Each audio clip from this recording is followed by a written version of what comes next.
दर्द गम डर जो भी है बस तेरे अंदर है, दर्द गम डर जो भी है बस तेरे अंदर है, तो खुद के बनाए पिंजरे से निकल कर देख तू भी एक सिकंदर है। हेलो दोस्तों, तो स्वागत है आप सभी का एक बार फिर से आपके अपने यूट्यूब चैनल आई सीरीज में। दोस्तों आज मैं आप सभी के लिए लेकर आया हूँ भारतीय अनुच्छेद, इसको इंग्लिश में कहते हैं आर्टिकल, जो कि हर एग्जाम में पूछा जाता है, एक ना एक आर्टिकल पूछ लेता है। तो चलिए बिना देरी के हम आज का अपना पहला क्वेश्चन स्टार्ट करते हैं। आज का हमारा पहला क्वेश्चन ये दोस्तों कह रहा है किस अनुच्छेद के अंतर्गत संसद जो है राज्य सूची के विषय पर विधि का निर्माण कर सकता है। तो पहले तो ये जानिए, राज्य सूची के विषय पर जो है राज्य जो विधि का निर्माण करता है, लेकिन क्वेश्चन हमारा ये कह रहा है कि किस अनुच्छेद के अंतर्गत संसद राज्य सूची के विषय पर विधि का निर्माण कर सकता है। तो इसका राइट आंसर जाता है ऑप्शन नंबर बी के साथ। देखिए, अनुच्छेद 250 के अंतर्गत संसद जो है राज्य सूची के विषय पर जो है विधि का निर्माण कर सकता है। क्या कर सकता है? आर्टिकल 250 के अंतर्गत संसद जो है राज्य सूची के विषय पर विधि का निर्माण कर सकता है। ठीक है, तो चलिए अपने अगले क्वेश्चन के पास चलते हैं। इंपॉर्टेंट क्वेश्चन दोस्तों, इसको नोट आउट कर लीजिएगा। तो हमारा अगला क्वेश्चन दोस्तों ये कह रहा है कि किस अनुच्छेद के अंतर्गत अंतर्राज्यीय शासन का उल्लेख किया गया है। अंतर्राज्यीय शासन का उल्लेख किस अनुच्छेद के अंतर्गत किया गया है। तो इसका राइट आंसर जाता है ऑप्शन नंबर सी के साथ। देखिए दोस्तों, आज अनुच्छेद 263 के अंतर्गत जो है अंतर्राज्यीय शासन का जो है उल्लेख किया गया है। ठीक, अब एक क्वेश्चन ये भी पूछ लेता है कि अंतर्राज्यीय शासन का जो है अध्यक्ष कौन होता है। देखिए, अंतर्राज्यीय शासन का अध्यक्ष जो हमारा होता है वो प्रधानमंत्री होता है। कौन होता है? प्रधानमंत्री होता है। और अंतर्राज्यीय शासन का जो लागू कौन करता है? तो राष्ट्रपति लागू करता है। क्या करता है? राष्ट्रपति लागू करता है। तो इससे हमारे तीन क्वेश्चन बनते हैं। पहला का कि अंतर्राज्यीय शासन जो है किस अनुच्छेद में है, तो आर्टिकल 263 में, अनुच्छेद 263 में है, एक हो गया। अंतर्राज्यीय शासन का जो है लागू कौन करता है? तो राष्ट्रपति लागू करता है। इसका अध्यक्ष कौन होता है? प्रधानमंत्री होता है। ठीक है, तो चलिए अपने अगले क्वेश्चन पर चलते हैं। इंपॉर्टेंट क्वेश्चन दोस्तों, इसको नोट डाउन कर लीजिएगा, एग्जाम में बार बार पूछा जाता है ये। हमारा अगला क्वेश्चन ये दोस्तों कह रहा है कि किस अनुच्छेद के अंतर्गत राष्ट्रपति किसी भी जाति को अनुसूचित जाति में कर सकता है। यहाँ पर पहले जानिए अनुसूचित जाति क्या होता है। अनुसूचित जाति का मतलब होता है हमारा एससी, शेड्यूल कास्ट होता है। ठीक है, कह रहा क्वेश्चन किस अनुच्छेद के अंतर्गत राष्ट्रपति किसी भी जाति को अनुसूचित जाति में शामिल कर सकता है। तो देखिए आर्टिकल, इसका राइट आंसर जाता है ऑप्शन नंबर ए के साथ। आर्टिकल 341 के अंतर्गत राष्ट्रपति जो है किसी भी जाति को अनुसूचित जाति में कर सकता है। ठीक, अब आर्टिकल 342 का देखिए, आर्टिकल 342 का है, आर्टिकल 342 के अंतर्गत राष्ट्रपति किसी भी जाति को अनुसूचित जनजाति में कर सकता है। क्या कर सकता है? अनुसूचित जनजाति। ये क्या था? जाति था, ये अनुसूचित जनजाति है। ठीक है, क्या है? अनुसूचित जनजाति। आर्टिकल 342 के अंतर्गत राष्ट्रपति जो है किसी भी जाति को जो है अनुसूचित जनजाति में कर सकता है। ठीक है, अब एक क्वेश्चन ये भी पूछता है कि राष्ट्रपति जो है किसी भी जाति को जो है पिछड़े वर्गों में किस अनुच्छेद के अंतर्गत करता है। तो अनुच्छेद जो है 342 ए के अंतर्गत राष्ट्रपति किसी भी जाति को जो है पिछड़े वर्गों में कर सकता है। ठीक है दोस्तों, ये बहुत ही इंपॉर्टेंट क्वेश्चन दोस्तों, एग्जाम में ये बार बार पूछा जाता है तीनों क्वेश्चन, तो इसको नोट डाउन कर लीजिएगा। चलिए हम अपने अगले क्वेश्चन पास चलते हैं बिना देरी किए। दोस्तों इसको आज आप पढ़ लेते हैं तो आपको एग्जाम में बहुत ही हेल्प हो जाएगी। तो हमारा दोस्तों अगला क्वेश्चन ये कह रहा है कि किस अनुच्छेद के अंतर्गत केंद्र राज्य की बाह्य आक्रमण और आंतरिक अशांति से सुरक्षा करेगी। किस अनुच्छेद के अंतर्गत केंद्र राज्य की बाह्य आक्रमण और आंतरिक अशांति से सुरक्षा करेगी। इसका राइट आंसर जाता है दोस्तों ऑप्शन नंबर ए। देखिए, अनुच्छेद 355 के अंतर्गत केंद्र जो है राज्य की बाह्य आक्रमण और आंतरिक अशांति से सुरक्षा करेगी। ठीक है, क्या? अनुच्छेद 355। ठीक है दोस्तों, इसको नोट डाउन कर लीजिएगा, बहुत ही इंपॉर्टेंट क्वेश्चन दोस्तों ये सब है। ये हर एग्जाम में एक ना एक पूछ लेता है ये। तो हमारा अगला क्वेश्चन ये कह रहा है दोस्तों, किस अनुच्छेद के अंतर्गत महाभियोग का उल्लेख किया गया है। किस अनुच्छेद के अंतर्गत महाभियोग का उल्लेख किया गया है। तो इसका राइट आंसर जाता है दोस्तों ऑप्शन नंबर ए के साथ। देखिए, आर्टिकल 61 के अंतर्गत जो है महाभियोग का उल्लेख किया गया है। अब महाभियोग क्या होता है? देखिए, राष्ट्रपति को जिस प्रक्रिया द्वारा हटाया जाता है उसको महाभियोग कहते हैं। क्या कहते हैं?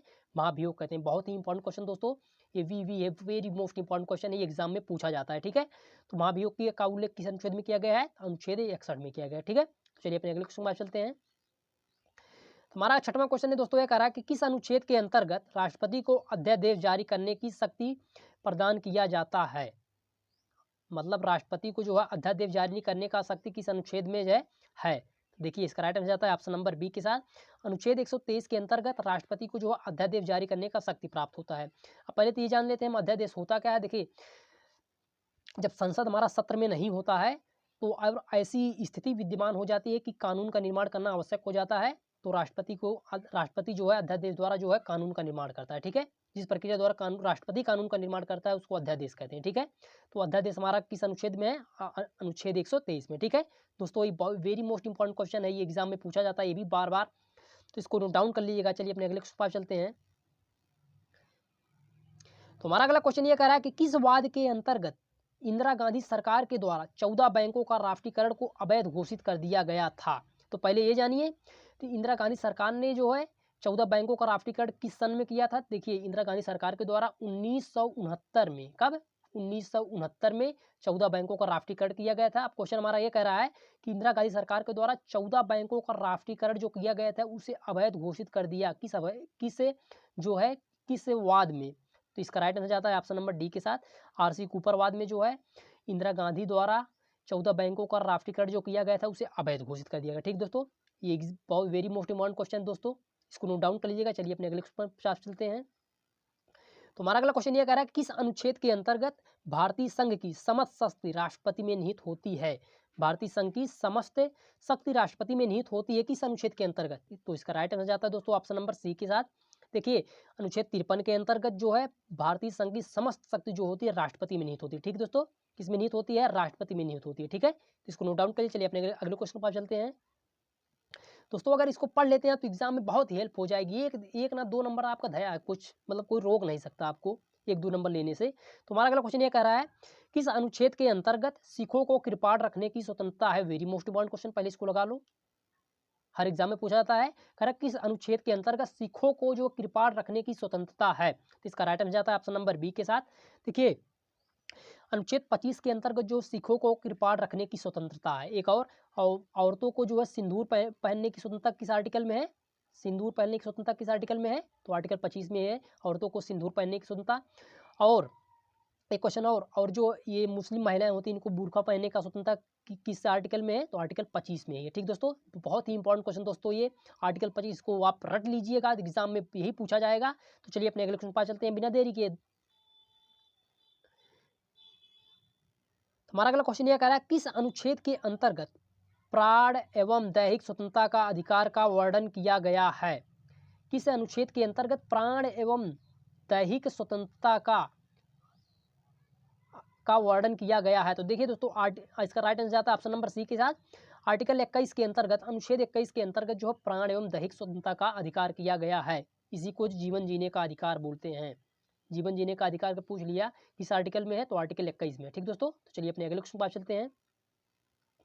हमारा अगला क्वेश्चन ये कह रहा है कि किस अनुच्छेद के अंतर्गत राष्ट्रपति संसद का एक अभिन्न अंग है? मतलब क्वेश्चन कह रहा है कि राष्ट्रपति संसद का एक अभिन्न अंग है किस आर्टिकल के तहत? इसका राइट आंसर जाता है ऑप्शन नंबर ए के साथ।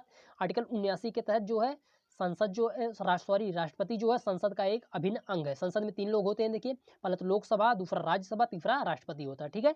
इसका राइट आंसर जाता है ऑप्शन नंबर ए के साथ, ठीक दोस्तों। तो चलिए अपने अगले क्वेश्चन पर चलते हैं। तो हमारा अगला क्वेश्चन ये कह रहा है कि किस अनुच्छेद के अंतर्गत राष्ट्रपति राज्यसभा में 12 सदस्यों को मनोनीत कर सकता है? तो इससे हमारा पहला क्वेश्चन यही बन गया कि राष्ट्रपति जो है राज्यसभा में 12 मतलब कितने सदस्यों को जो मनोनीत कर सकता है?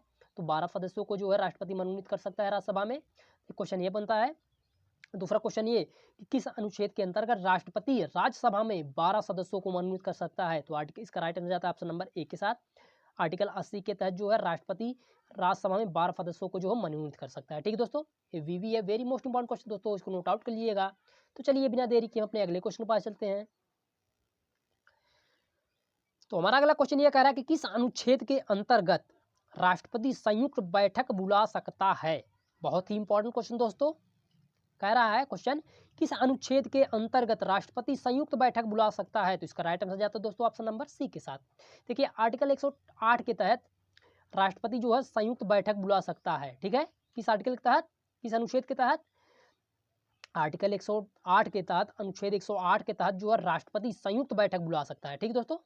इसको नोट आउट कर लीजिएगा। चलिए अपने अगले क्वेश्चन पर चलते हैं।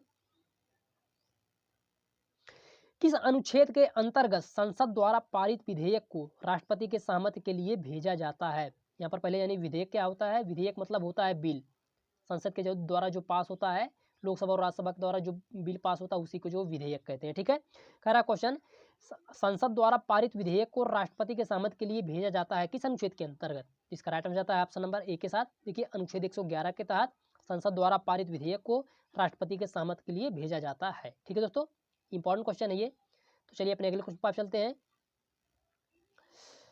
हमारा अगला क्वेश्चन ये कह रहा है कि किस अनुच्छेद के अंतर्गत राष्ट्रीय आपात का उल्लेख किया गया है। बहुत ही इंपॉर्टेंट क्वेश्चन दोस्तों, कह रहा है किस अनुच्छेद के अंतर्गत राष्ट्रीय आपात का उल्लेख किया गया है। तो इसका राइट आंसर जाता है दोस्तों ऑप्शन नंबर ए के साथ। देखिए अनुच्छेद 352 के तहत जो है राष्ट्रीय आपात का जो है उल्लेख किया गया है। अब राष्ट्रीय आपातकालीन शक्तियों का जो उल्लेख, एक क्वेश्चन ये भी पूछ लेता है कि आपातकालीन शक्तियों का उल्लेख जो है भारतीय संविधान के किस भाग में किया गया है। तो भाग 18 में किया गया है।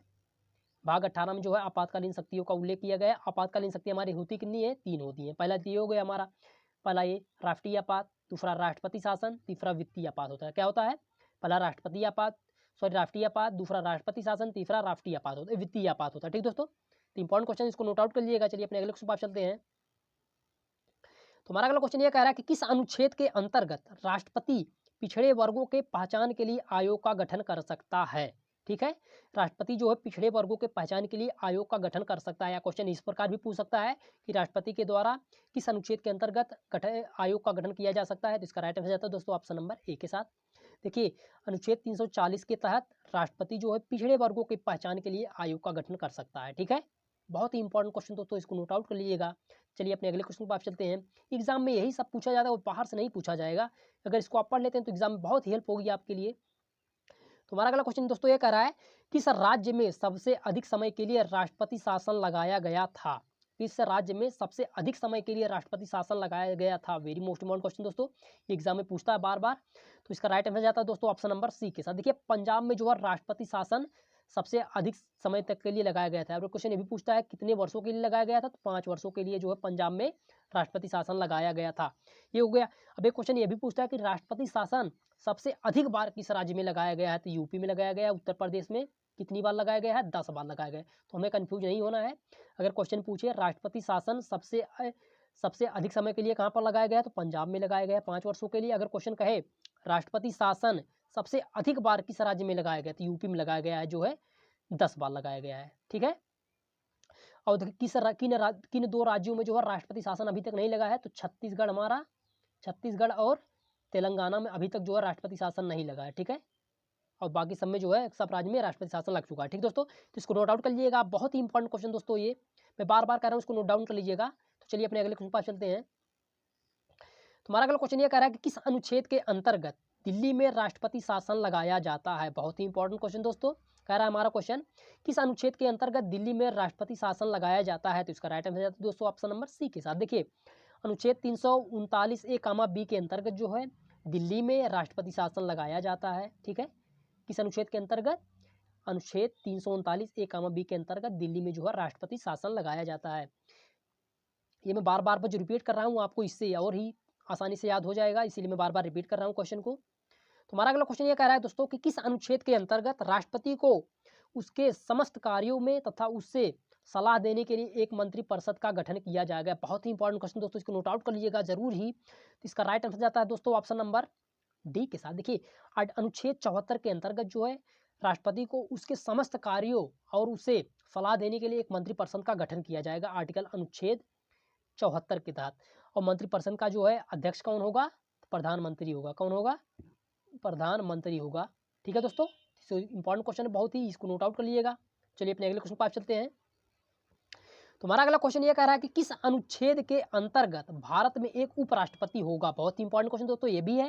कह रहा क्वेश्चन हमारा किस अनुच्छेद के अंतर्गत भारत में एक उपराष्ट्रपति होगा। तो इसका राइट आंसर जाता है दोस्तों ऑप्शन नंबर सी के साथ। देखिए अनुच्छेद 63 के अंतर्गत जो है भारत में एक उपराष्ट्रपति होगा। ठीक है, क्या होगा, उपराष्ट्रपति होगा। उपराष्ट्रपति क्या होता है, देखिए उपराष्ट्रपति जो होता है हमारा, वो जो हमारे देश का दूसरा एक महत्वपूर्ण पद होता है। पहला पद जो हमारा होता है महत्वपूर्ण पद, जो राष्ट्रपति होता है, दूसरा हमारा उपराष्ट्रपति होता है। ठीक है, तो उपराष्ट्रपति का उल्लेख किससे, भारत में एक उपराष्ट्रपति होगा किस अनुच्छेद में कहा गया है, तो अनुच्छेद 63 में कहा गया है। ठीक है, तो चलिए अपने अगले क्वेश्चन पर चलते हैं।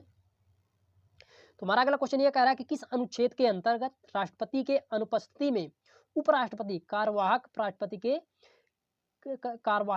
के कार्यकर्ता है। मतलब जब राष्ट्रपति अनुपस्थित होता है तो उसका जगह कौन लेता है, उसका मतलब कार्यवाहक राष्ट्रपति कौन बनता है, उपराष्ट्रपति बनता है। ये क्वेश्चन हमारा ये हो गया। अब किस आर्टिकल में कहा गया है ये, किस आर्टिकल में कहा गया है? तो आर्टिकल 65 में कहा गया है। अनुच्छेद 65 के अंतर्गत जो है राष्ट्रपति की अनुपस्थिति में उपराष्ट्रपति कार्यवाहक राष्ट्रपति के रूप में कार्य करेगा। ठीक है, आई होप आपको समझ आ रहा होगा। चलिए अपने अगले पास चलते हैं।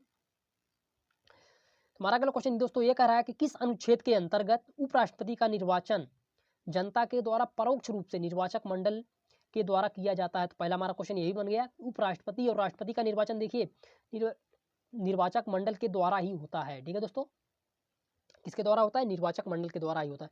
क्वेश्चन हमारा ये कह रहा है कि उपराष्ट्रपति का निर्वाचन जनता के द्वारा परोक्ष रूप से निर्वाचक मंडल के द्वारा किया जाता है, किस अनुच्छेद में कहा गया है? तो देखिए इसका राइट आंसर जाता है ऑप्शन नंबर ए के साथ। आर्टिकल 66 के तहत कहा गया है कि उपराष्ट्रपति का निर्वाचन जो है निर्वाचक मंडल के द्वारा होगा। ठीक है दोस्तों, तो इसको नोट आउट कर लीजिएगा। चलिए अपने अगले क्वेश्चन पर चलते हैं। हमारा अगला क्वेश्चन ये कर रहा है कि किस अनुच्छेद के अंतर्गत राष्ट्रपति के द्वारा उपराष्ट्रपति को शपथ दिलाई जाएगी?